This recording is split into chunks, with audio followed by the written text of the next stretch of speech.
11 heures ce mardi matin à Marcory. Pour ce groupe de jeunes, il n'est pas encore tard pour un bon petit déjeuner. Aruna, jeune bijoutier, observe un régime médical difficile pour lui de ne manger ni sucré ni gras. Il est obligé de travailler toute la journée loin de la maison. Parce que l'ulcère qui me dérange, donc j'évite certains manger. Bien manger, c'est manger sain. Et pour la plupart des ménages, l'approvisionnement vient du marché.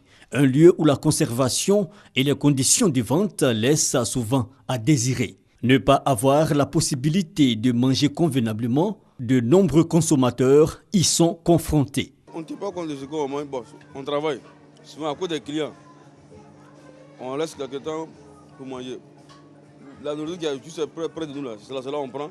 Dans certains restaurants, bien cuire les aliments avant leur consommation, le principe est respecté, mais l'environnement pose problème. La volaille, tant prisée dans les ménages, est souvent traitée à la base dans des conditions sommaires. De même, les moulins, où sont écrasés plusieurs types d'aliments dans les mêmes supports. Des précautions souvent limites vu la répétition quotidienne des mêmes gestes.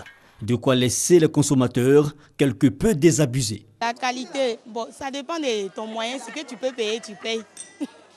Il y a cependant de bonnes pratiques. Des commerçants disent à tenir compte des mesures d'hygiène.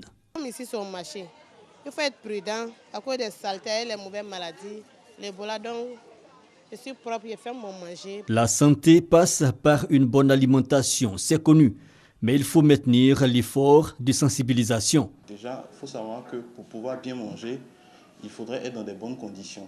Surtout la réalisation d'un aliment devrait englober, depuis la conception de l'aliment jusqu'à sa mise en vente, tout un circuit, tout un process. Et ce process doit être encadré normalement par des structures étatiques pour vérifier non seulement la qualité du repas, mais aussi les règles d'hygiène au niveau de la population pour leur permettre d'éviter toutes sortes d'infections sporadiques qui arrivent, surtout en période pluvieuse.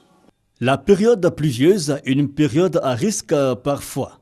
Pour exemple, rappelons que de août à octobre 2014, la cité de Port-Bouët a connu une épidémie sporadique de choléra et de maladies diarrhéiques.